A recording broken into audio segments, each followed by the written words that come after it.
మిక్కిలిగా ప్రేమించిన మా ప్రియ పరలోకపు తండ్రి, నీ ఘనమైన పాదాలకు వందనాలు. ఇంతవరకు మేము పాటల ద్వారాగా, ప్రార్థన ద్వారాగా, సాక్ష్యముల ద్వారాగా నేను మహింపరిచాము. సమయం చాలా ఎక్కువైనది. కొద్ది నిమిషములు నీ వాక్యం ద్వారాగా మొదట నాకును, కూటమి ఏర్పాటు చేసిన ప్రియులకును, దేవ కూడి వచ్చిన రక్త బంధు స్నేహ సంఘ వర్గం అంతటికి నీ సన్నిధి కాపుదల నుంచి బలపరిచి నీ కార్యం నా పట్ల మా పట్ల మీరు జరిగించి దేవా తండ్రి, నీ అద్భుతములు మేము పొందుకోవడం మాత్రమే కాదు కానీ నీకు తగిన పాత్రగా మేము అందరూ జీవించుట కృప దయచేయమని మా ప్రభును రక్షకుడైన క్రీస్తు అడిగి వేడుకుని పొందుకొనుచున్నాం పరమ తండ్రి, ఆమెన్. ప్రభువైన యేసుక్రీస్తు యొక్క ప్రశస్తమైన నామములో మీ అందరికీ వందనాలు. కూటమి ఏర్పాటు చేసిన మరి మీ అందరికీ కామాక్షమ్మ అంటే తెలుస్తుంది కానీ మాకు ఇస్తేరం అంటే అలవాటు కనుక కామాక్షమ్మగా పిలువబడుచున్న ఇస్తేరమ్మ గారికి కూడా ప్రత్యేకమైన వందనాలు తెలియజేస్తాను. కామాక్షాన్ని పిలువబడుచున్న నాకు లేదు ఫైన్, మీ అందరికీ అలవాటు. వీళ్ళు ఇస్తేరమ్మంటే ఎవరని చూస్తారు, అందుకే కామాక్షమ్మగా పిలువబడుచున్న ఇస్తేరమ్మ. కనుక దేవుని వాక్యము చూసుకుందాము, సాక్ష్యాలు విన్నాం. దేవుడు మన వినికిలో సాక్ష్యములను దీవించునుగాక, ఆమేన్. దేవుని వాక్యము ఈ సందర్భ సహితంగా చెప్పాలంటే కష్టంగా ఉంటుంది. 3 చెప్పాలి ఇప్పుడు వాక్యాలు కదా. ఒకటి చచ్చిపోయిన వాళ్ళది, ఒకళ్ళు బ్రతికున్న ఒకళ్ళది, ఒకళ్ళ దయ్యాలు వెళ్ళగొట్టబడినది. ఏదేమైనప్పటికీ ఇవన్నిటిని బట్టి మనము దేవునికి కృతజ్ఞతాస్తుతులు చెల్లించాలి. ఎందుకు దేవునికి కృతజ్ఞతాస్తుతులు చెల్లించాలి చెప్పండి? ఎందుకు చెల్లించాలి? 1 తెస్సలోనిక 5:18 చదువుదాం. 1 తెస్సలోనిక 5వ అధ్యాయం 18వ వచనం. ప్రతి విషయమందును కృతజ్ఞతాస్తుతులు చెల్లించుడి. ఇలాగు చేయుట యేసుక్రీస్తునందు మీ విషయములో దేవుని చిత్తము. ప్రతి విషయములో దేవునికి కృతజ్ఞతాస్తుతులు చెల్లించుడి. ఏమన్నాడు? ఇలాగు చేయుట యేసుక్రీస్తునందు మీ విషయములో దేవుని చిత్తము. దేవుని చిత్తము అంటే ఏమిటి అంటే కృతజ్ఞతాస్తుతులు చెల్లించాలి. సాధారణంగా మనము ఎవరైనా బస్సులో సీట్ ఇచ్చారనుకోండి, లేచి ఏం చెప్తాము? థ్యాంక్స్ అండి, వందనాలండి అని కొన్నిసార్లు అంటాం. థ్యాంక్స్ అనేది ఇంగ్లీష్ పదం కదా. వందనాలండి అని మనం చెప్తాము, సంతోషపడతాం. ఎవరేమిచ్చినా, మనకి సీట్ ఇచ్చినా, లేకపోతే మంచినీళ్ళు ఇచ్చినా, భోజనం పెట్టినా, ఏదో ఒకటి మనకి ఎవరైనా చిన్న సహాయం చేసినా, అది పెద్ద సహాయం చేసినా మనము వారికి థ్యాంక్స్ అనే మాట చెప్తాం. దాన్నే కృతజ్ఞత. కానీ దేవుడు సహాయం చేసిన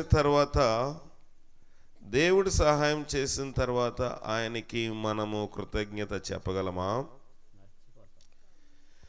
దేవుడు సహాయం చేయకముందు ఏం చేస్తామంటే, ప్రభువా నన్ను బ్రతికిస్తే చాలు, ఈ ఆపద నుంచి నన్ను బయట పడేయి, ఈ ఇబ్బందిలో ఉన్నాను, ఇరుకులో ఉన్నాను, నన్ను బయటకు పడేస్తే తర్వాత నా జీవితం అంతా నీకే అంటాం. దాన్నే ఆపద మ్రొక్కులు అంటాం. ఆపద వచ్చినప్పుడు చాలా మ్రొక్కుబళ్ళు చేస్తాం. ఆపద వచ్చినప్పుడు పక్క భార్యతో కానీ, భర్తతో కానీ, బిడ్డలతో కానీ, తల్లిదండ్రులతో చెప్పరు. హృదయము వేదనతో ఉన్నప్పుడు హృదయము ఎవరు వెంపు తిరుగుతుందంటే దేవుని వెంపు తిరుగుతుంది. అందుకే దేవుడు ఆపదలు ఇబ్బందులు కొన్నిసార్లు, అన్నిసార్లు కాదు కానీ కొన్నిసార్లు మనం దేవునికి దూరం అయిపోతున్నప్పుడు ఏదో ఒక ఇబ్బంది పెడతాడు, ఏదో కష్టం పెడతాడు, ఏదో ఒక ఇరుకు పెడతాడు. తద్వారాగా మనము ఎవరి దగ్గరికి రావాలంట? దేవుని యొద్దకు రావాలని. కానీ మనము దేవుని దగ్గరికి బాగానే వచ్చేస్తాం. కష్టం వచ్చినప్పుడు దేవుని మ్రొక్కుతాము. కష్టం వచ్చినప్పుడు దేవుని దగ్గర ఎన్నో నిబంధనలు చేస్తాము. ప్రభువా, నేను ఖచ్చితంగా నీ కోసం జీవిస్తాను. వ్యసనం ఉన్న వాళ్ళైతే నేను వ్యసనాలు మానేస్తాను. పాపంలో ఉన్న వాళ్ళైతే నా ఈ అక్రమ సంబంధమును విడిచిపెట్టేస్తాను. లేకపోతే ఏదైనా ఇంకా లోక సంబంధమైన ఏ ప్యాకెటో ఏ ఆట ఉందనుకోండి, అది కూడా వదిలేస్తాను, మొక్కుతాము. కానీ ఒక్కసారి ఆరోగ్యం వచ్చిన తర్వాత మళ్ళీ పాతదే మనకి జ్ఞాపకము వస్తుంది. మళ్ళీ అదే మనకి రిపీట్ అయిపోతూ ఉంటుంది. ఎన్నిసార్లు దేవుడు మన వెంపు చూస్తూ ఉంటాడు? దేవుని ఉద్దేశం ఏంటంటే, నాకు కృతజ్ఞతాస్తుతులు మీరు చెల్లించాలి. ఏ విషయంలో అంట? ప్రతి విషయంలో చెల్లించాలి. ఇది నా చిత్తము. దేవునికి మనం దూరం అయిపోతాము. నిజంగా వ్యాధి వచ్చినప్పుడు, బలహీనత వచ్చినప్పుడు ఉదయం లేస్తాం, ప్రార్థన చేస్తాం కదా. ఎంత సమయం లేకపోయినా ప్రార్థన చేస్తాం. ఎంత ఆరోగ్య పరిస్థితి లేకపోయినా, మంచం మీద ఉండైనా మనము విజ్ఞాపన అయినా చేస్తానే ఉంటాము. ఆరోగ్యం వచ్చిన తర్వాత దేవునికి టైం ఇవ్వడానికి కూడా ఆలోచన మన మదిలోనికి రాదు. దేవునికి కొంచెం సమయం ఇవ్వడానికి మదిలోనికి ఆలోచన రాదు. కనుక దేవుని వాక్యం సెలవిస్తున్న మాట ఏంటంటే, ప్రతి విషయంలోని ఆయనకు కృతజ్ఞతాస్తుతులు చెల్లించండి. చెల్లిస్తున్నావా? కృతజ్ఞతా భావం మనకు ఉండాలి. బైబిల్లోని కూడా అనేక మంది ఉన్నారంట, వారు దేవుని మేలు పొందిన తర్వాత దేవుని ఏం చేశారు? మర్చిపోయారు. కొంతకాలం జ్ఞాపకం ఉంటాడు మనకి దేవుడు. ఈ కుటుంబం అలాగుందనో, ఇక్కడ మేలు పొందిన వారు అలాగున్నారని కాదు. ప్రతి ఒక్కరూ మనం పరిశీలన చేసుకోవాలి. ప్రతి ఒక్కరము మన పరిశీలన లేకపోతే ఇది మళ్ళీ రిపీట్ అవుతుంది. మళ్ళీ పునఃప్రారంభం అవుతుంది. మళ్ళీ వ్యాధి వస్తుంది, మళ్ళీ బలహీనత వస్తుంది, మళ్ళీ తలపోటు వస్తుంది, మళ్ళీ తెగులు వస్తుంది, మళ్ళీ జాడ్యం వస్తుంది, జబ్బు వస్తుంది, రోగం వస్తుంది, నీరసం వస్తుంది, బలహీనత కూడా వస్తుంది. దేవునికి అసాధ్యమైనది ఏమీ లేదు. హిజ్కియాతో దేవుడు మాట్లాడుతున్నాడు, హిజ్కియా, నీకు మరణకరమైన రోగము వస్తుంది అంటే, హిజ్కియా ఏం చేశాడంటే గోడ తట్టు తన ముఖమును తిప్పుకొని ప్రార్థన చేశాడు. గోడ తట్టు తన ముఖము తిప్పుకున్నాడు. దేవుడు ఎందుకు హిజ్కియాకి ఆ రోగం ఇచ్చాడు అంటే, తాను దేవుని వైపు తిరగాలని. దేవునికి మనకేమైనా పగ లేదు కదా. దేవునికి మనకేమైనా వ్యాజ్యం ఉందా? లేదా? యెషయా రాసిన గ్రంథంలో చూద్దాం. యెషయా రాసిన గ్రంథము 1వ అధ్యాయము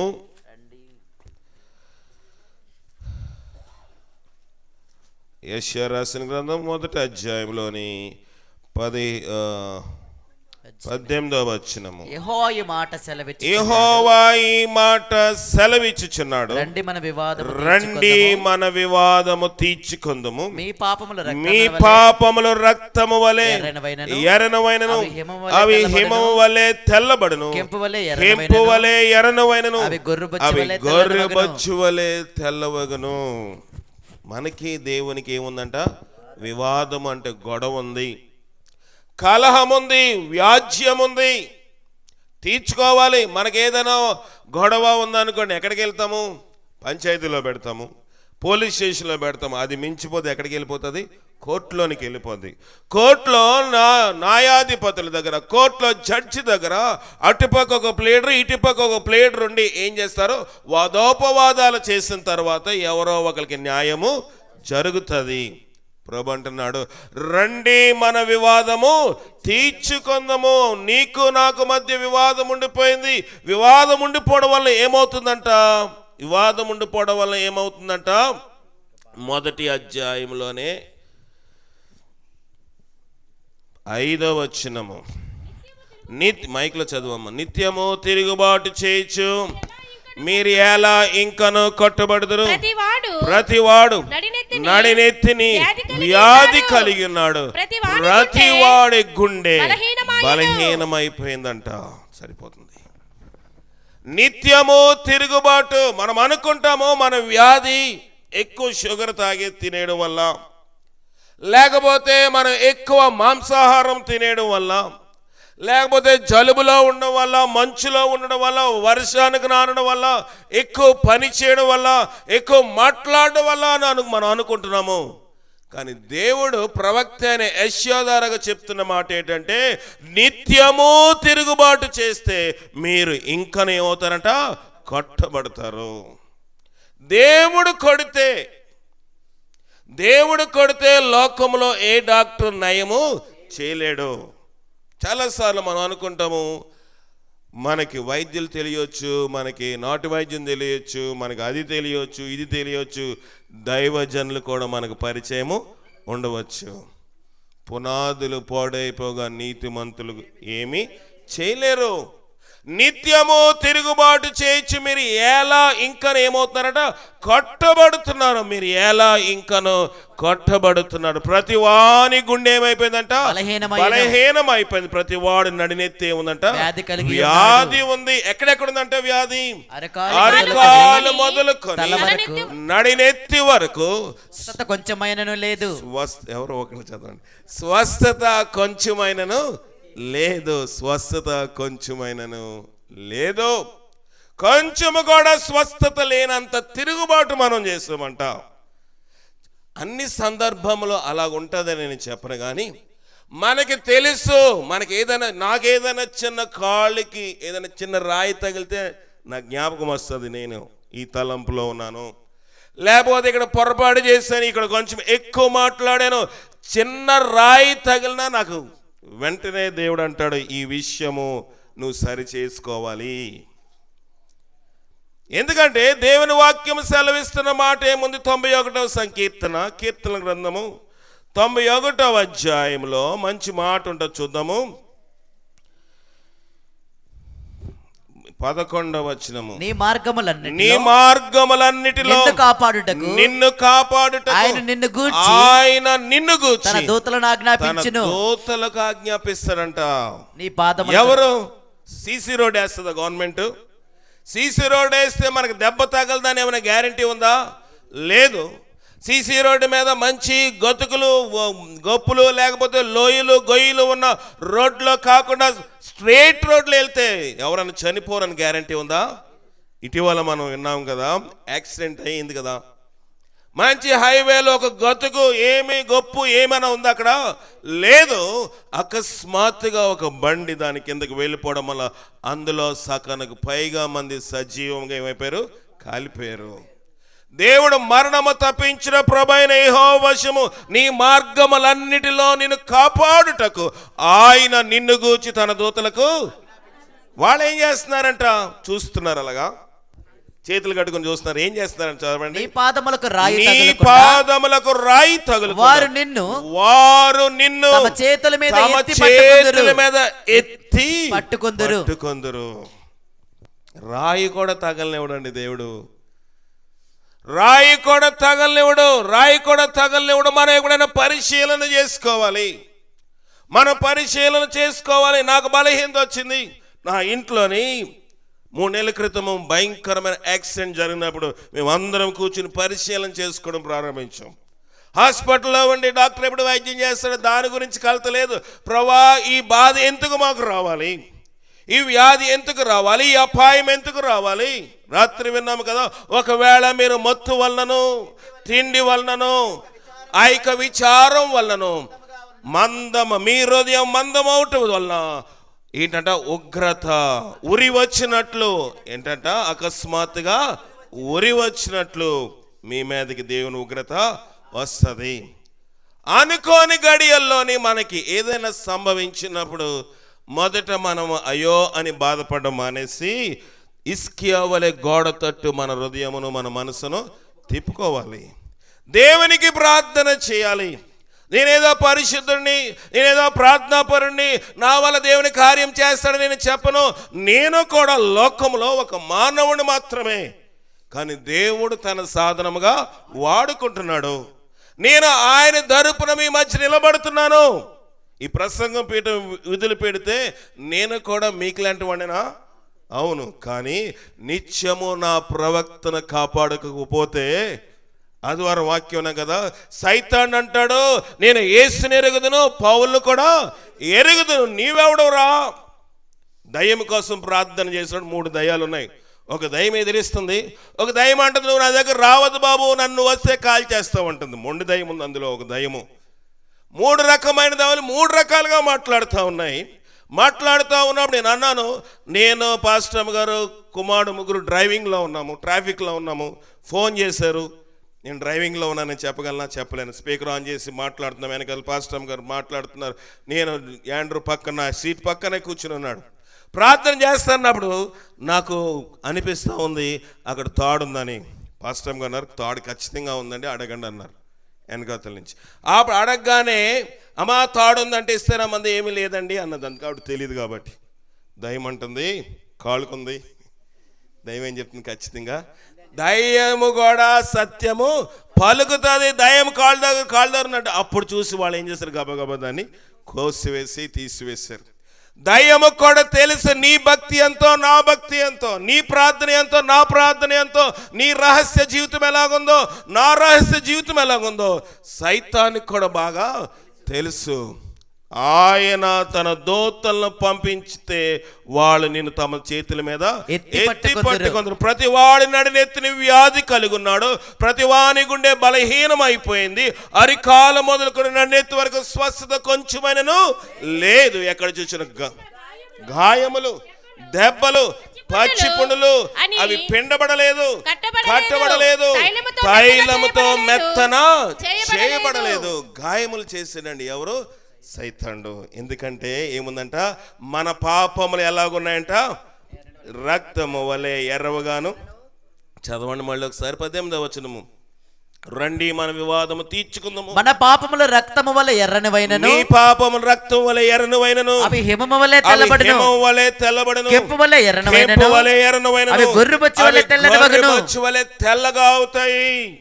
మనం అనుకుంటాము అయ్యా దైవజనుడు ప్రార్థన చేశాడండి అయినా నాకు తగ్గలేదు అనుకుంటే పునాది ఏమైపోయింది? పాడైపోయింది. దేవుడు కూడా ప్రతి దానికి ఒక లిమిట్ ఇస్తాడు. ఈ సందర్భంగా రమేష్ గారి గురించి ఒక మాట చెప్పాలి. ఏంటంటే రమేష్ గారి గురించి ప్రార్థన చేయకముందు నేను హైదరాబాద్లో ఉన్నాను. అదే సమయంలో పాస్టర్ గారికి యాక్సిడెంట్ అయినప్పుడు, అప్పుడు ఒక పెళ్లి కోసం మనం ప్రార్థన చేస్తూ ఉన్నారు. పాస్టర్ గారు గాంధీనగరం విశాఖపట్నంలో ఉన్న సంఘం దగ్గర కూర్చుని ప్రార్థన చేస్తూ ఉన్నారు. ప్రార్థన అయిపోయిన తర్వాత ఉపవాస ప్రార్థన అయిపోయింది. ఆఖరి ప్రార్థన నన్ను చేయమన్నారు, చేశాను. చేసి నేను కెమెరాలో చూస్తున్నాను, సీసీ కెమెరాలో వీళ్ళు ఏం చేస్తున్నారని చూస్తే పాస్టర్ గారు ముగించి మళ్ళీ ఏమన్నారంటే, మన సహోదరి రెబకా ఉంది కదా, వాళ్ళ నాన్నగారికి బాగాలేదు కదా అని ప్రార్థన చేస్తూ ఉన్నారు. నాకు చెప్పలేదండి, కనీసము ప్రార్థన చేస్తూ ఉన్నారు ఏంటి, దేవుడు నడిపించాడేమో, నడిపించినప్పుడు నేను దాన్ని ఆటంకము చేయకూడదు కదా అని నేను ప్రార్థన అంతా నేను చూస్తూ ఉన్నాను కెమెరాలోని. సరే ప్రార్థన అయిపోయింది, నేను పడుకుండిపోయాను, నేను చూసి పడుకుండిపోయాను, అంతా అయిపోయింది. వాళ్ళు బయలుదేరి వెళ్ళారు. నేను తెల్లారి వరకు నాకు నిద్రపోయాను. ఆ యొక్క నా ఫోన్ బెడ్షీట్ కింద ఉండిపోయింది, రింగ్ అవుతుంది కానీ నాకు వినిపించడం లేదు. 11 నుంచి కాదు 11:30 నుంచి రాత్రి 11:30 దాటిన కాడి నుంచి ఫోన్ చేస్తూ ఉన్నారు. నేనేమో ఉదయం 3 గంటల వరకు నాకు ఇది లేదు. తర్వాత వేరే వాళ్ళ దగ్గర కవర్ పెట్టారు. లేచేసరికి యాక్సిడెంట్ అయిందని చెప్పాను. అప్పుడు నేను చెప్పాను, నువ్వు ఒక భారము తీసుకున్నావు, భారము తీసుకున్నప్పుడు నాకు కొంత నువ్వేం చేయాలి, చెప్పాలి. చెప్పకపోతే ఆ ఆత్మ, ఏదో ఒక ఆత్మ, ఆ బలహీనపరిచే ఆత్మ నీ మీద దాడి చేస్తుంది, చేసింది. కనుక నేను చెప్పాను ఏంటంటే రమేష్ గారు ఇంకా చనిపోరు, రమేష్ గారు చనిపోరు. ఎందుకంటే దేవుని వాక్యం సెలవిస్తున్న మాట చూద్దాం. చూడండి, దేవుని వాక్యం సెలవిస్తున్న మాట చూద్దాం.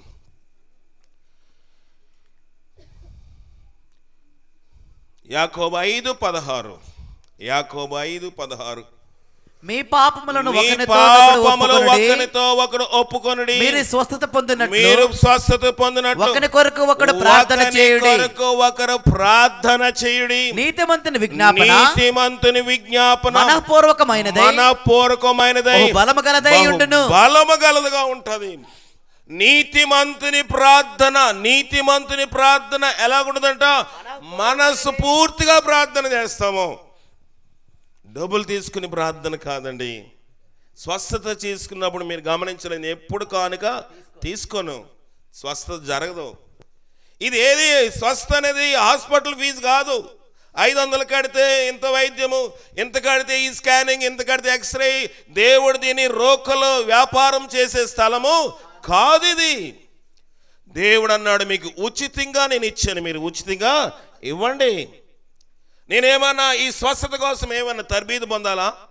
లేదు కదా. డాక్టర్ అయితే ఒక 5 సంవత్సరాలు చదవాలి, ఇంకా ఎండి అయితే 2 సంవత్సరాలు ఎక్కువ చదవాలి. 7 సంవత్సరాలు చదివితే వాళ్ళు చదివిన డబ్బుకి తగినంతగా వాళ్ళు ఫీజు కలెక్ట్ చేస్తారు. అది న్యాయబద్ధమైనది. కానీ దైవజనుడు ఫీజు దీనికింత దీనికింతని దానికి డబ్బులు వెల కట్టకూడదు. కనుక ఎవరైనా స్వస్థత కోసం ప్రార్థన చేయమన్నామా, మీరు కానుక ఇవ్వద్దు.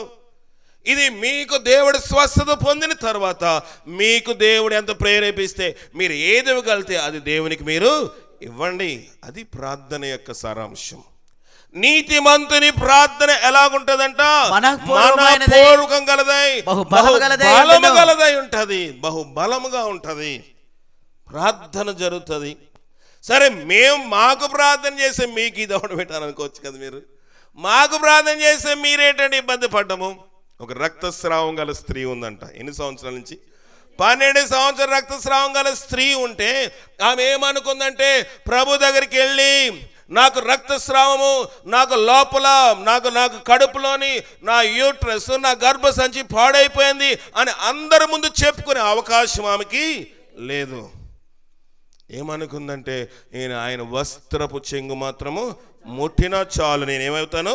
బాగుపడతాను, స్వస్థత పడతాను, బాగుపడతాను, స్వస్థత పడతాను అనుకున్నప్పుడు ఆమె ఉద్దేశంతో వచ్చి అందరూ ఆయన చుట్టూ గుమ్ముకూడి ఉండగా వెళ్ళి ఆయన వస్త్రపు చెంగును ముట్టింది. ప్రభు అన్నాడు, ఎవరు నన్ను ముట్టారు? శిష్యులు నవ్వారు. ఏంటి ప్రభు ఎంతమంది నేను తాగుతూ ఉండి ఎవడని చెప్పమంటావు? ఎవడని చెప్పమంటావు ప్రభు? శిష్యులకి ఆ రహస్యం అర్థమైందా? అర్థం అవ్వలేదు. నేను ఎవడని చెప్పమంటావంటే, లేదు, ఎవరో ముట్టారు. ఎందుకు? చదవండి అమ్మా. లోక రాసిన సువార్త 8వ అధ్యాయము 46వ వచనం. యేసు, ఎవడో నన్ను ముట్టెను, ప్రభావము నాలో నుంచి ఎవరిలోంచి వెళ్ళిపోయిందంట? ప్రభులోంచే ప్రభావం వెళ్ళిపోతే నేనే పాటోని? చెప్పండి. నేను టచ్ అంటే పడిపోతారా? పడిపోరండి. ప్రభావం నాలో ఉన్నంతసేపు దేవుని కార్యములు నేను, నీవు, మనము చేయగలము. ప్రభావం వెళ్ళిపోతే దేవుని కార్యము చేయలేము. ప్రభావం ఎప్పుడు వెళ్ళిపోతుంది? ఒకళ్ళ కోసం ప్రార్థన చేస్తున్నప్పుడు తగినంత ప్రార్థన లేకపోయినా, ఒక్కొక్కసారి ఒకళ్ళ కోసం తగినంత ప్రార్థన చేసిన ఆ సైతానుడు వచ్చి మనల్ని ఏం చేస్తాడు? దాడి చేస్తాడు. డాక్టర్ ఒక్కొక్కసారి ఎక్కువసేపు ఆపరేషన్ థియేటర్లో ఈ స్కానింగ్లో లేకపోతే ఈ సర్జరీలు చేస్తున్నప్పుడు వాళ్ళు నీరసం అయిపోతారు. అక్కడే కూర్చునిపోతారు, పక్క రూమ్కి వెళ్ళిపోతారు, కొంచెం ఫ్రెష్ అప్ అయిపోతారు, మళ్ళీ కొంచెం బూస్టప్ అయిపోయి మళ్ళీ వచ్చి ఏం చేస్తారు? ఆపరేషన్ చేస్తారు. వాళ్ళ పక్కనే రూమ్ ఉంటుంది డాక్టర్స్ కూడా. అలాగే మనలోని యేసుప్రభు అంటాడు, ప్రభావం నాలోంచి వెళ్ళిపోయింది, నాకు తెలిసినదనను. సరిపోతుందండి. ప్రభావం 2 రకాలుగా వెళ్ళిపోద్ది. ఒకసారి ఎవరి కోసమైనా భారము కలిగి మరణ గోతులోంచి విడుదలిస్తే ప్రభావము వెళ్ళిపోద్ది. రెండోది ప్రభావం ఎప్పుడు వెళ్ళిపోతుంది అంటే, బైబిల్లో ఒక వ్యక్తి ఉన్నాడు. ఇప్పుడు అంతా చేయడానికి సమయం లేదు, నేను కథరూపంగా చెప్పుకెళ్ళిపోతాను. బైబిల్లో వ్యక్తి ఉన్నాడు, ఆయన పేరు సంసోను. సంసోన్లోని ప్రభావం ఉంది. 300 నక్కలను ఒకదానితో ఒకటి కట్టినవాడు. ఎక్కడ ఆ గాజా గొమ్మములు తీసుకుని వచ్చి దాన్ని ఇసిరివేసిన వాడు. పచ్చి దవగడ ఎముకతో ఫిలిస్తీన్లను నాశనం చేసినవాడు. ఒకరోజు ఏమైందంటే ఆయన వేశ్య తొడలోని నిద్రపోతూ ఉన్నాడు. నిద్రపోతూ పడుకుంటూ ఉంటే వేశ్య తొందర చేస్తుంది, ఏదేదో బొల్లు కౌరులు చెప్తా ఉన్నాడు. ఆఖరికి ఏమనుకున్నాడంటే, నేను చచ్చిపోతాను, ఇంక నా బ్రతుకు అవసరం లేదు. సంసోను విసిగిపోయి తన శక్తి ఎక్కడుంది, తన బలం ఎక్కడుంది, తన యొక్క ఐశ్వర్యము, ధనైశ్వర్యము అంటే పరలోక సంబంధమైన ఆశీర్వాదం ఎక్కడుందో ఢిల్లీలకు చెప్పాడు. చెప్పగానే ఆమె ఏం చేసిందంట, తల వెంట్రికలు శారము చేసింది. కానీ యెహోవా అతని ఎడబాసిన సంగతికి ఎవరికంట, సంసోనికి తెలియలేదు. ఎప్పటి ఫిలిస్తీన్లు వస్తూ ఉంటే వాళ్ళ మీద పడతాను, వాళ్ళ మీద ఎగురుతాను, అయిపోతాను అనుకున్నాడు. ఎలగలిగాడా? లెగిస్తుంటే కాళ్ళు లెగట్లేదు, చేయలేస్తుంటే చేయలేగట్లేదు, పరిగెడదామంటే పరుగు రావటం లేదు. గుడ్డివాడుగా ఉన్నట్లుగా అయిపోయాడు. ఫిలిస్తీన్లు అతను బంధించి చెరసాల వేసి తిరగలి ఇసరమని అతనికి పని అప్పచెప్పారు. ప్రభావం అప్పుడు ఏమైపోయింది, వెళ్ళిపోయింది. పాపం ఉంటే ప్రభావం వెళ్ళిపోతుంది. ఒక మనుషుని కోసం ప్రార్థన చేసినప్పుడు కూడా ప్రభావము వెళ్ళిపోద్ది. అందుకే ప్రార్థన చేసినప్పుడు ఇంకొకరి సహాయం కూడా మనము తీసుకోవాలి. దైవజనుడు చేతులెత్తి ప్రార్థన ఏం చేస్తున్నాడు, నిలబడి ఉన్నాడంట. కూర్చుని దైవజనుడు ఏం చేస్తున్నాడు, చేతులెత్తుతా ఉన్నాడు. చేతులెత్తినప్పుడు ఇశ్రాయేలు ఏం చేస్తున్నారు, గెలుస్తున్నారు. ఆయన కొంచెం నీరసం చేతులాగా అంటున్నాడంట. ఏమైపోతుంది, ఓడిపోతా ఉన్నారు. అందరూ పెట్టలాగా రాలిపోతున్నారు. అప్పుడు ఇద్దరు వచ్చారు. ఒకడు ఈ చేతి పట్టుకున్నాడు, ఇంకొకటి ఈ చేయి పట్టుకున్నాడు. ఇద్దరు పైకి లేపి పట్టుకున్నారు.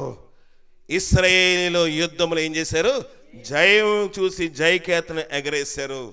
శక్తి కావాలండి. దైవజనుడు ప్రార్థన చేసినప్పుడు, దైవ జనాంగముతో కూడా సంఘము కూడా ప్రార్థన చేసినప్పుడు ఎలాంటి రోగమైన, ఎలాంటి బలహీనత అయినా దేవుడు పటాపంచులు చేస్తాడు. దేవుని కార్యాలు మనం చూసాము కనుక మనము దేవుడి కార్యం చేశాడు, బాగానే ఉంది. ఇప్పుడు ఈ కూటమి ద్వారాగా మేలు పొందిన రమేష్ గారు కానివ్వండి, యాంతోనమ్మ కానివ్వండి, దేవునికి కృతజ్ఞులై జీవించాలి కదా. జీవించాలా వద్దా? బైబిల్లో ఒక వ్యక్తి ఉన్నాడు. ఆయనకి పెద్ద కళ వచ్చింది. చాలా చాలా కష్టపడిపోతున్న కళ వచ్చింది. మనకు కూడా కళ వస్తే బాగా భయం వేస్తుంది కదా. కళ వచ్చిందంటే భయం పడుతూ ఉంటాము. అర్థం అవ్వకపోతే ఏంటి బాబు ఈ కళ, మా తాత వచ్చాడు నన్ను రమ్మన్నాడు అంటే నేను కూడా చచ్చిపోతానేమో, అంతే కదా మన కళ అర్థం. అయ్యా పలానా ఎప్పుడు రాలేదండి, నా కళ్ళలోకి వచ్చి నన్ను రమ్మంటుందండి, తీసుకెళ్ళిపోద్దేమో, భయపడిపోతాము. అలాగే బైబిల్లోని కూడా ఐగుప్తు దేశంలోని ఒక ఇద్దరు ఉద్యోగస్తున్నారు. ఇద్దరు ఉద్యోగస్తులకి ఏమొచ్చింది, కళ వచ్చింది. కళ వస్తే ఎవరు చెప్పుకోవాలి అర్థం అవ్వట్లేదు. వాళ్ళు ఏసేపుకి ఆ కళను చెప్తే ఏసేపు బాగా వివరించాడు. ఒకటి, రే బాబు నీ ఉద్యోగం పోతుంది, నీ తల కూడా ఫరో నరికేస్తాడు అంటే పోమడు వెళ్ళి పక్కన కూర్చున్నాడు. ఈడితో అన్నాడు జాగ్రత్త, నీకు మళ్ళీ దేవుడు నీకు మళ్ళీ ఒక అవకాశం ఇస్తున్నాడు. రాజు నిన్ను తల పైకెత్తి నిన్ను గొప్ప జనాంగంగా చేసి నీకు మళ్ళీ ఉద్యోగము ఇస్తాడు. అయితే రాజు దగ్గర ఉన్నప్పుడు నా విషయం ఒకసారి అతనికి చెప్పు రాజుగారికి అని చెప్తే, ఆ పానదాయకుల అధిపతి ఏసేపుని జ్ఞాపకం చేసుకొని అతను ఏం చేశాడంటే మర్చిపోయాడు. మనము కూడా దేవుని మర్చిపోతున్నామేమో. ఈ కుటుంబమే కాదు, మనం మేలు పొందలేదా? మనం ఎవరికి దేవుని దీవెనలు చూడలేదా? ప్రార్థన చేసినప్పుడు దేవుడు అద్భుతములు చేశాడు. ప్రభా ఇది, ప్రభా అది, ప్రభా ఇది అని ఎన్నో మొక్కలు లెక్కలేనని చెప్తాము.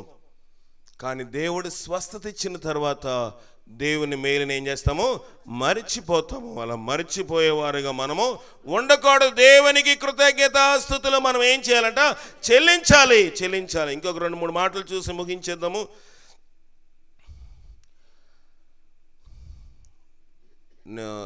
రివిలేషన్ ప్రకటన గ్రంథము 21వ అధ్యాయం 4వ వచనము. ప్రకటన 21:4. ఆయన వారి కన్నుల ప్రతి బాష్ప బిందువును వారి కన్నుల ప్రతి బాష్ప బిందువును తుడిచివేయును. మరణము ఇక ఉండదు. దుఃఖమైనను వేదన అయినను ఇక ఉండదు. మొదటి సంగతులు గతించిపోయినవి. సింహాసనములో నుండి వచ్చిన గొప్ప స్వరము చెప్పగా వింటిని. అప్పుడు మళ్ళీ మొదలించండి. ఆయన వారి కన్నుల ప్రతి బాష్ప బిందువును తుడిచివేయును. ఈమె చనిపోయారు. ఎవరు? పేరేం పేరండి? ఏం పేరు? ఆవిడ పేరు తింటాకు వచ్చి ఆవిడ పేరు కూడా తెలుసుకోలేదు. సుబ్బమ్మ గారు. ఆమె చనిపోయారు. చనిపోయేసరికి ఆవిడ చెప్పిన మాట నిజమే. కాకపోతే చనిపోయిన తర్వాత పాస్టర్ చేసాడో పంతులు చేసాడో ఫరక్ ఏమి ఉండదు. చనిపోకముందు నీ ఆత్మ నీ బంధులోంచండి నీ శరీరంలో నుంచి వెళ్ళకముందే నేను దేవునికి లెక్క చెప్పాలి. ఎవరొచ్చినా, 100 మంది పాస్టర్లు వచ్చినా, 100 మంది బిషప్లు వచ్చినా, 3 రోజులు ప్రార్థన పెట్టినా, 4 రోజులు కొడుకు చేసినా, 10వ రోజు దినం చేసినా, 11వ రోజు చేయకపోయినా పరలోకం వెళ్తాడా? నీ దుఃఖ దినములు ఏమన్నాడు దేవుడు? సమాప్తములగును. అయిపోయింది. వారు తమ ప్రయాసములు మాని వారు వెళ్ళవలసిన గమ్యస్థానం వాళ్ళు వెళ్ళిపోతారు. చనిపోయిన తర్వాత నా దహన కార్యక్రమాలు, నా యొక్క ఎత్తుబడి, నా కర్మంత్రాలతోటి నాకు ఎలాంటి సంబంధము లేదు. మరణమైన వారికి నిన్ను గూర్చిన జ్ఞాపకము లేదు. మరణమైపోయిన తర్వాత ఏ నరుడు కూడా, ఏ ఆత్మ కూడా, ఆ దయ్యంతో చెప్పాను నేను. ఆ దయ్యం 3 పేర్లు చెప్పింది. అక్కడ రాశాను కూడా పేరు. రాసిన తర్వాత బాగా విన్న తర్వాత నువ్వు ఆ దయ్యాన్ని కాదన్నాను. నేను ఆ దయ్యాన్ని అంటే నువ్వు ఎందుకు అబద్ధం చెప్తున్నావు? ఆ పేరు చెప్పకపోతే నమ్మట్లేదండి. ఏం చెప్పింది దయ్యం? వాళ్ళ పేర్లు చెప్తేనేగా నమ్మట్లేదు. నువ్వు దురాత్మవి అంటే అవును నేను దురాత్మనే, నేను ఆ మనిషిని కాదు, కానీ నేను చెప్పాను నువ్వు ఆ మనిషితోటి ఉన్నావు, ఆమెను చంపేటట్లు చేసావు, ఇప్పుడు ఈమెను కూడా చంపాలనుకుంటున్నావు, నీకు అధికారము లేదు అని గర్దించి ప్రార్థన చేసి, అయ్యో ప్రార్థన చేయక ఆపే, ఆయన ప్రార్థన ఆపేమను. అక్కడి నుంచి అరుస్తుంది దయ్యం, కాలిపోతున్నాను ప్రార్థన ఆపేమను, బైబిల్ పెట్టద్దు నా మీద, బైబిల్ తీసేయి. దయ్యంకి దేవుని సువార్త బాగా తెలుసు. దయ్యం అంటది వీళ్ళందరినీ మోసం చేసింది. ఏ పేర్లు చెప్తే ఆమె ఆవిడ వచ్చేసిందేమో అనుకుంటున్నారు. నేను చెప్పాను ఆమె కాదు, నువ్వు దురాత్మ. అవును నేను దురాత్మనే, ఈమెను తీసుకెళ్ళిపోవడానికి వచ్చాను. ప్రియమైన దేవుని సంగమా, చనిపోయిన ఏ వ్యక్తి కూడా దయ్యముగా అవ్వే అవకాశము దేవుడు ఇవ్వలేదు. చనిపోయిన తర్వాత మధ్యాకాశంకి వెళ్ళిపోతాడు నీతిమంతుడైతే. చనిపోయిన తర్వాత ఒక పాపంలో చనిపోతే వాడు బిలములో ఉంటాడు. బిలం అంటే అగాధం ఉంటుంది, అక్కడ చీకటిగా ఉంటుంది, అక్కడ ఉంచుతాడు దేవుడు. ఉంచిన తర్వాత దేవుడు మళ్ళీ రెండోసారి వచ్చిన తర్వాత సముద్రం కూడా దాని లెక్క అప్పగిస్తుందంట. సముద్రంలో చచ్చిపోయి ఉంటారు కదా, వాళ్ళు కూడా కనబడతారంట. వాళ్ళందరికీ దేవుడు తీర్పు తీర్చిన తర్వాత నరకము అనగా యమగుండము, పాతాళము ఎవరి కోసం ఏర్పాటు చేయబడిందంట? సాతాను కోసం ఏర్పాటు చేయబడింది, అపవాది కోసం ఏర్పాటు చేయబడింది. దాంట్లోనికి సాతాను వెంబడించిన వారందరూ తీర్పును బట్టి వెళ్ళిపోతారు. దేవునిని బట్టి నీతిగా నడుచుకున్న వారందరూ స్వర్గం అనే పరలోకంలోనికి వెళ్తారు. ఇదే తీర్పు. మా అన్నయ్య వచ్చాడండి, మా అక్క వచ్చిందండి, మా తమ్ముడు వచ్చాడండి, కల్లాకి వచ్చాడండి, భోజనం పెట్టమన్నాడండి. ఈ తమాష ఏమి ఉండదు. బతికున్నాం చెప్పేదంటే పెట్టు, చచ్చిపోయిన తర్వాత ఏమైనా పెడితే తింటారా? వాళ్ళ పేరు చెప్పి మనం తినడమే కదా. మనం తింటాక చేసుకునే ఏర్పాట్లు ఇవన్నీ. బ్రతుకున్నప్పుడు భోజనం పెట్టలేము, బ్రతుకున్నప్పుడు హాస్పిటల్ తీసుకెళ్ళాము, చచ్చిపోయినప్పుడు మందు కూడా పెట్టాలంట కదా. బ్రతుకున్నప్పుడు మనం జాగ్రత్తగా వాళ్ళని పరిశీలన చేయాలి. బ్రతికున్నప్పుడు వాళ్ళని బాగా పరిశీలన మనము చేయవలసిన బాధ్యత మనకుంది. వారి యొక్క కన్నుల ప్రతి బాష్ప బిందువును తుడిచివేస్తాడు. 34:18 చదువుదాం. 34:18 కీర్తన 34:18 కీర్తన 34:18.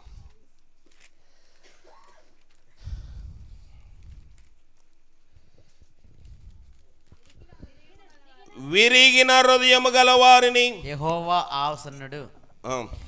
విరిగిన హృదయము గలవారికి యెహోవా ఆసనుడు. నలిగిన మనసు గలవారికి ఆయన రక్షించును. ఎవరిని రక్షిస్తాడంట?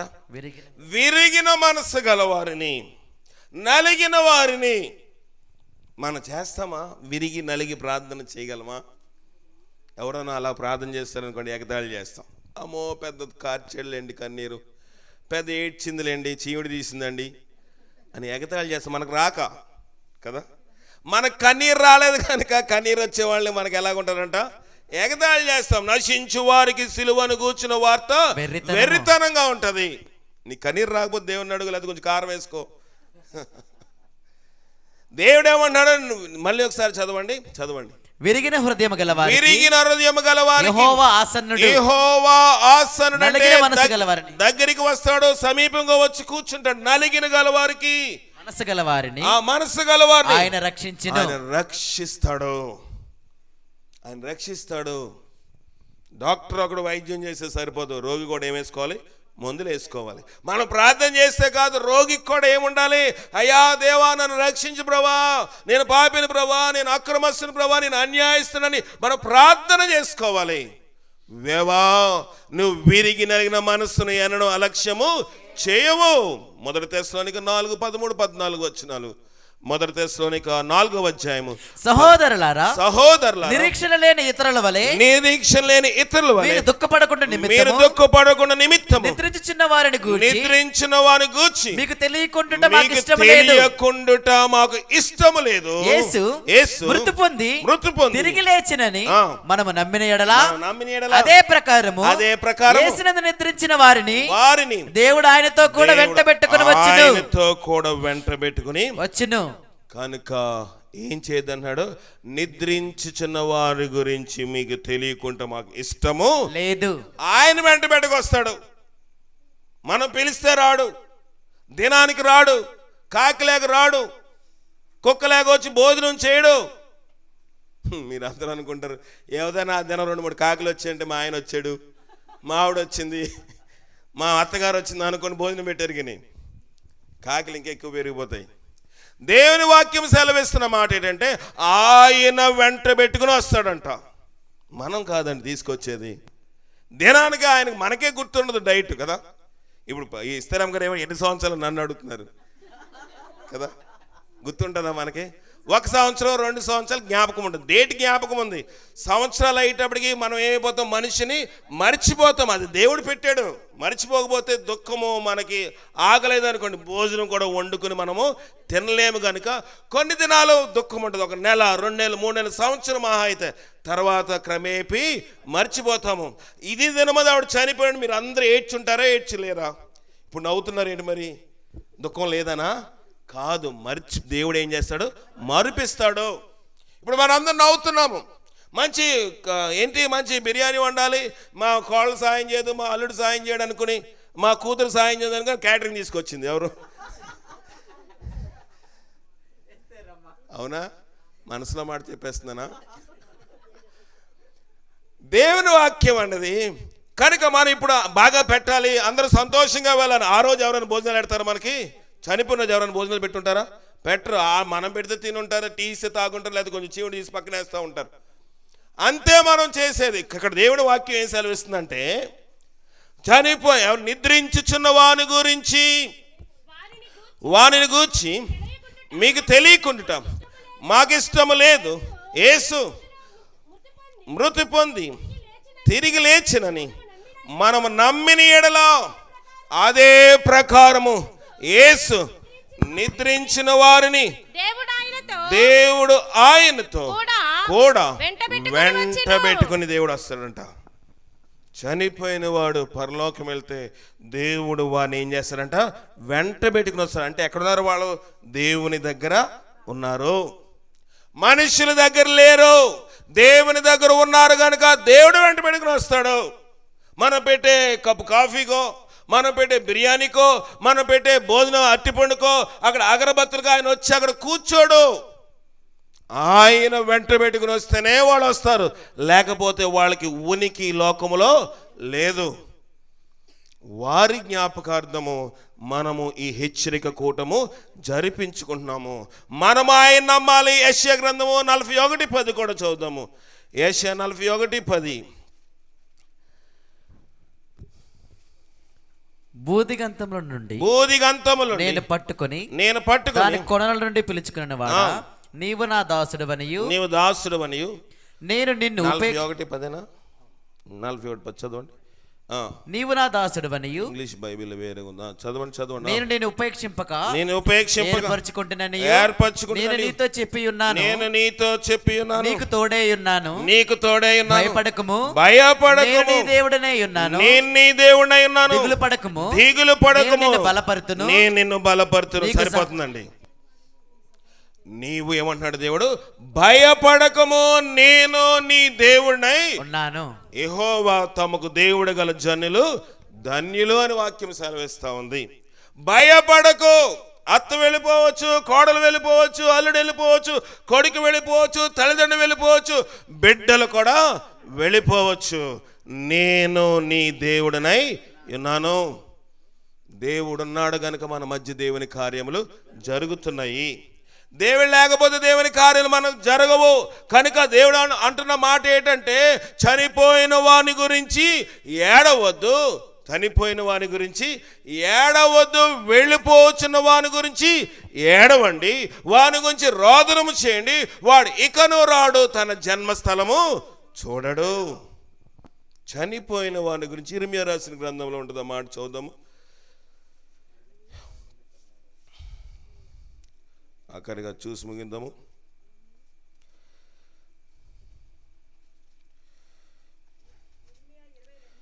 ఇర్మియా 22:10 చనిపోయిన వాని గూర్చి ఏడవద్దు, వాని గురించి అంగలార్చవద్దు. వెళ్ళిపోతున్న వాని గురించి బహురోదనము చేడి. వాడి ఇకను తిరిగిరాడు, తన జన్మభూమిని చూడడు. వెళ్ళిపోచిన వాని గురించి ఏడమంటున్నాడు. ఎవడి గురించి ఏడుతున్నాం మనము? భర్త బ్రతుకున్నంత సేపు, భార్య బ్రతుకున్నంత సేపు, బిడ్డలు బ్రతుకున్నంత సేపు రోజు కీసులాటే, ఇంట్లో రోజు గొడవలే, రోజు తగాదాలే. చచ్చిపోతే మాత్రము ఈ గోడంతా కనబడుతుంది. చీమిడి కనబడుతుందా? అమ్మో, ఎవరన్నా ఏమని అనుకుంటారేమో, వీడు అప్పుడే తినేస్తుందని చాటుని తినేసి వాళ్ళు ఉంటారు. ఒకసారి ఒక దగ్గర బరియలకి వెళ్ళాను నేను. ఆవిడ పాపం ఆఖరిగా నేను ప్రార్థన చేయాలి కదా, పాపం ఆవిడని ఆవిడ రావద్దని. ఎక్కడికి? బరియల్ గ్రౌండ్కి, అంటే ఏమంటారు ఇక్కడ, సమాధి దగ్గరికి రావద్దన్నారు. రావద్దంటే వెళ్ళి వచ్చేసిన తర్వాత పూజ చేసింది. ఆవిడ ఎక్కడుందని చూస్తే ఆవిడ వంటగదిలో తినేస్తుంది. అప్పుడే ఉందా దుఃఖము? పోలే, మంచిదే. ఆకలి వేస్తే తినేయచ్చు, దాంట్లో తప్పేమి లేదు. ఏడిస్తేనే ప్రేమ ఉన్నట్టు, ఏడవకపోతే ప్రేమ లేనట్టు కాదు. కానీ ప్రభు ఎవరి గురించి ఏడమన్నాడంటే, వెళ్ళిపోతున్నారు కొంతమంది. ఎక్కడికి వెళ్ళిపోతున్నారు? లోకములోనికి, పాపములోనికి, అపిత్రతలోనికి, త్రాగుల్లోనికి, వ్యభిచారంలోనికి, జోదములోనికి, దొంగతనంలోనికి, నరహంతకులోనికి, అబద్ధములాడు పెదవుల్లోనికి వెళ్ళిపోతున్నారు. వాళ్ళ కోసం ఏడవండి. చనిపోయిన వాడు మళ్ళీ తిరిగి రాడు. చనిపోయిన గురించి ఎన్ని దినములు దుఃఖము ఏడ్చిన రాడు. వెళ్ళిపోతున్న వారు, లోకములో వెళ్ళిపోతున్న వారి గురించి ఏడవమంటున్నాడు. కృతజ్ఞత కలిగిన ఉండమని వాక్యం మొదటిది. రెండోది, చనిపోయిన వారి గురించి దుఃఖపడవద్దు. లోకంలో వెళ్ళిపోతున్నాడు, దుఃఖపడండి. చనిపోయిన వాడు పరలోకం వెళితే వాడు యేసుతో పాటు తిరిగి వస్తాడు. ఒక ఆయన, మీకు అందరికీ తెలుసు, మరొకసారి పబ్లిక్ మీటింగ్ కాబట్టి చెప్తా ఉన్నాను. ఒక ఆయన కళ్ళు గీస్తా ఉన్నాడు. ఏతోళ్ళు అంటారు, ఇక్కడ ఏమంటారు వాళ్ళు? గౌడ వాళ్ళు. కళ్ళు ఒక్కొక్కరు ప్రాంతంలో ఒక్కొక్క పేరు పిలుస్తారు. ఏదోలేనా? అది ఒక్కొక్క ప్రాంతంలో ఒక్కొక్క పేరు ఉంటుంది. సరే, మనవాళ్ళు కూడా కొంతమంది గీస్తూ ఉంటారు.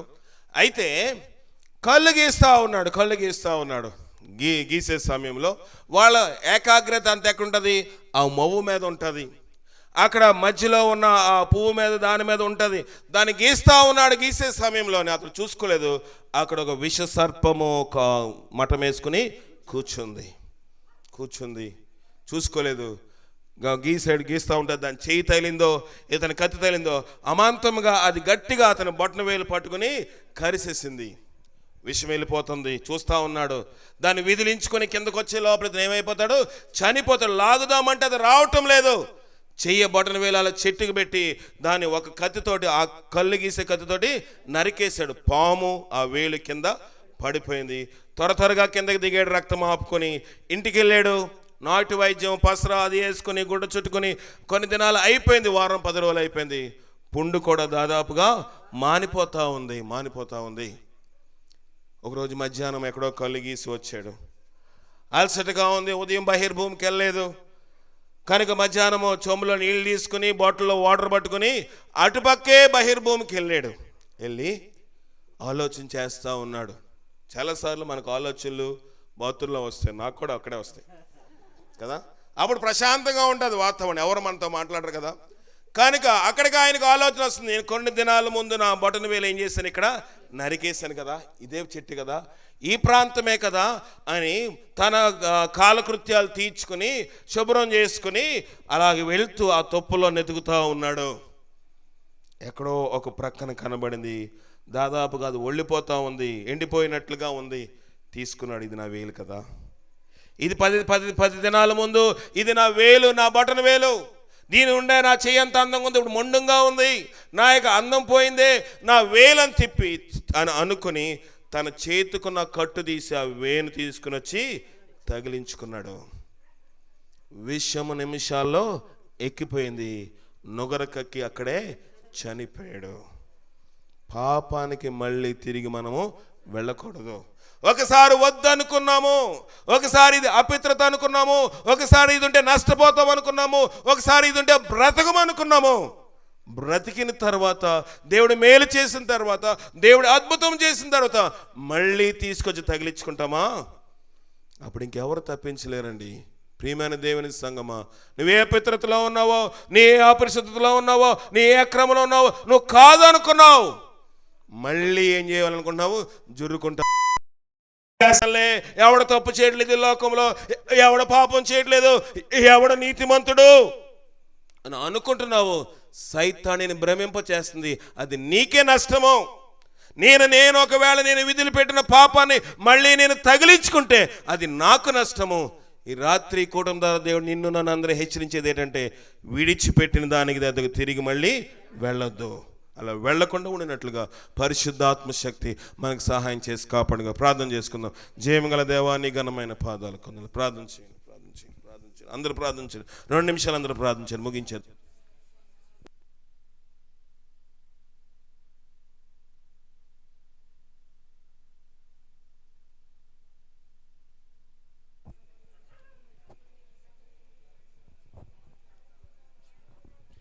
మహాపరిశుద్ధుడైన మా ప్రియ పరలోకపు తండ్రి, నీ పరిశుద్ధమైన నామానికి వేలాది వందనములు. దేవా, ఈ రాత్రికాల సమయంలో సహోదరి ఎస్తేరేమ గృహమునందు ఏర్పాటు చేసినటువంటి ఈ యొక్క కూటములో ప్రభువా, సేవకులు మీరు ఎంతో బలముగా వాడుకున్నారు ప్రభువా. మొదటిగా ఈ యొక్క గృహంలో జ్ఞాపకార్థ కోటిక ఏర్పాటు చేసిన నిమిత్తమై ప్రభువా కొన్ని మాటలు మాతో హెచ్చరిక చేసి ఉన్నారు ప్రభువా. ఇదిగో మరణించిన వారి నిమిత్తం, చనిపోయిన వారి నిమిత్తం ఏడవకూడదు, కానీ వెళ్ళిపోవచ్చిన వారి నిమిత్తం ఏడవమని చెప్పి ఉన్నావు ప్రభువా. నిజమే, ఒకని జన్మదినం కంటే మరణదినమే మేలని చెప్తా ఉన్నావు కదా దేవా. ఈ రాత్రికాల సమయంలో యొక్క ప్రభువా, ఆ శుభం వారి యొక్క జ్ఞాపకార్థ కూడికలో హెచ్చరిక ద్వారా మాతో మాట్లాడి ఉన్నావు ప్రభువా. అదేవిధంగా రమేష్ గారి జీవితంలో మీరు చేసినటువంటి ఆశ్చర్యకారముకై కృతజ్ఞతాస్తుతులు చెల్లించి మాకు తెలియజేసి అన్నావు దేవా. ఎందుకంటే ప్రతి విషయమందున కృతజ్ఞతాస్తుతులు చెల్లించుడి, ఎందుకంటే ఇది నా చిత్తము ప్రభువా, నీ చిత్తమని మాతో తెలియజేస్తా ఉన్నావు. నిజమే, ఈ రాత్రికాల సమయంలో మేము ఇక్కడ చేరి నేను స్తుతిస్తా ఉన్నామంటే అయా నీ చిత్తమే కదా. నీ చిత్తము లేకపోతే మేము కూడా ఈ లోకంలో ప్రభువా లోక యాత్ర ముగించుకొని ఎప్పుడో మేము చేరవలసిన గమ్య స్థానాన్ని చేరేవారము కదా. దేవా ఈ రాత్రికాల సమయంలో మీరు మాతో మాట్లాడిన విధానాన్ని బట్టి స్తోత్రములు చెల్లిస్తా ఉన్నాం. అనేక దయ్యములు పట్టిన స్త్రీని కూడా మీరు విడుదల దయచేసి ఉన్నారు ప్రభువా. ఆయా లోకంలో ఆయా మనుషులుగా పిలువబడుతున్న మేము, క్రైస్తవులుగా పిలువబడుతున్న మేము ప్రభువా, మాలో ఉన్నటువంటి జీవితాలను, మా రహస్యముందున జీవితాలను కప్పిపెట్టవచ్చు. కానీ ఆయా సాతాను దైవ పట్టిన ఆ స్త్రీ, ఆయా దైవం మాట్లాడుతున్నప్పుడు నా కాలుకు ఉన్నటువంటి తాడును ప్రభువా ఇదిగో నీకు తెలియచేసినది. ప్రభువా ఇదిగో తండ్రి, దయ్యం సహితం నీకు లోబడుతా ఉన్నది. మనుషులుగా ఉండబడిన మేము అయా నేను మీకు లోబడే వారముగా ఉండలేకపోతా ఉన్నాం. దేవానికి కృతజ్ఞతాస్తుతులు చెల్లించేవారుగా ఉండలేకపోతా ఉన్నాం. ప్రభువా దయతో మమ్మల్ని క్షమించండి. ఈ రాత్రికాల సమయంలో ప్రభువా ఈ గృహంలో ఏర్పాటు చేసినటువంటి ఈ కుడికుల సేవకుల ద్వారా మాకు అనేక మర్మములు మీరు దయచేసి ఉన్నారు. ప్రభువా నీకు మాకు వివాదం ఉన్నది, రండి మనం వివాదము తీర్చుకుందామని చెప్తా ఉన్నావు. ప్రభువా అయా ఈ రాత్రికాల సమయంలో మాకు మీకు మధ్యన ఏ వివాదము చేతనా ప్రభువా నీకు దూరముగా ఉంటా ఉన్నామో, ఏ పాపము చేత ప్రభువా దూరముగా ఉంటా ఉన్నామో ప్రభువా యొక్క కలిగిసే వ్యక్తి ఆయా ఇదిగో పాప జీవితాన్ని విడిచిపెట్టి మరలా తన పాప జీవితం ఏతుకుని మరలా తగిలించుకున్నప్పుడు అకస్మాత్తుగా చనిపోయి ఉన్నాడు. ప్రభువా మా బ్రతుకులు ఎలా ఉన్నాయి, మా జీవితాలు ఎలా ఉన్నాయో మాతో ఒక్కసారి మళ్ళీ మాట్లాడందుకే స్తోత్రములు చెల్లిస్తా ఉన్నాం. ఇక నేను మా పాప జీవితాన్ని విడిచిపెట్టి అయా విడిచిపెట్టిన జీవితాన్ని మరలా జ్ఞాపకం చేసుకొనక ప్రభువా నీ యొక్క సాక్షులుగా జీవించే గొప్ప భాగ్యాన్ని నాకు మాకు కూడి వచ్చిన ప్రతి ఒక్క బిడ్డకి మీరే సహాయము దయచేయమని అతని త్వరలో రానైన నజరేయుడైన యేసయ్య అతి పరిశుద్ధ నామములో ప్రార్థన చేసి అడిగి వేడుకొనుచున్నాను తండ్రి, ఆమేన్. జయం గల దేవా, మహోన్నతుడా, నీ పాదాలకు వందనాలు. వాక్యం అందించావు, నీకు వందనాలు. ఎంత అద్భుత రీతిగా వాతావరణం అనుకూలపరిచావు, అందుబట్టి నీ కృతజ్ఞతలు. అలాగే ప్రభా కరెంట్ని కూడా మాకు అనుకూలపరిచావు, వందనాలు. మైక్ సిస్టమ్ అనుకూలపరిచావు, నీకు వందనాలు. అంతకన్నా ముఖ్యంగా రమేష్ గారిని కూడా స్వస్థపరిచి మా మధ్యకి నడిపించి మా సంఘం మధ్య దినం ఉండడానికి కూడా సహాయం చేసిన దాన్ని బట్టి నీకు వందనాలు. ఎంతో నమ్మరు రాలేకపోయింది, మరొక తరుణం మా బిడ్డకి దయచేయండి. దయ్యములు 3 దయ్యములు ఆమె పీడించినప్పుడు ప్రార్థన చేసాం. అనేక మంది దైవజనులు కూడా ప్రార్థన చేశారు. ప్రార్థనకు జవాబిచ్చి విడుదల ఇచ్చినావు. ఆ కుటుంబంలో సైతాను చెలరేగుతూ ఉన్నాడు. అనేకపరచు ఆత్మలను దురాత్మలను బంధించి కూడి వచ్చిన మా మీదకి ఏ దురాత్మల దైవశక్తులు ఏలుబడి చేయకుండా నీ సహాయం చేత నన్ను మమ్మల్ని నింపి భద్రపరిచి విత్తమైన వాక్యం 30 60 100 ఫలించే భాగ్యము దయచేయమని మా ప్రభును రక్షకుడైన క్రీస్తు ద్వారా అడిగి వేడుకుని పొందుకునిచున్నాం పరమ తండ్రి, ఆమేన్. మన పరమ తండ్రి అయిన దేవుని యొక్క ప్రేమ, కుమారుడైన యేసుక్రీస్తు వారి యొక్క కృప, పరిశుద్ధాత్మిక నీ సహవాసము సంగము సదా మనకి తోడైండి నడిపించి విడుదల పొందిన రమేష్ గారిని, అలాగే విడుదల పొందిన యాంతనమ్మని, విడిచి వెళ్ళిన వారి కుటుంబమును దేవా తండ్రి, మా సహోదరి యొక్క అత్తగారి యొక్క కుటుంబం, అత్తగారు వారి కుటుంబములు అందరినీ కూడా ఆదరించి కూడి వచ్చిన మనల్ని కూడా ఆదరించి నడిపించి కాపాడను గాక, ఆమేన్. ఆమేన్. అందరికీ వందనాలు. కూడి వచ్చిన మీ అందరికీ మరి భోజన ఏర్పాట్లు చేసి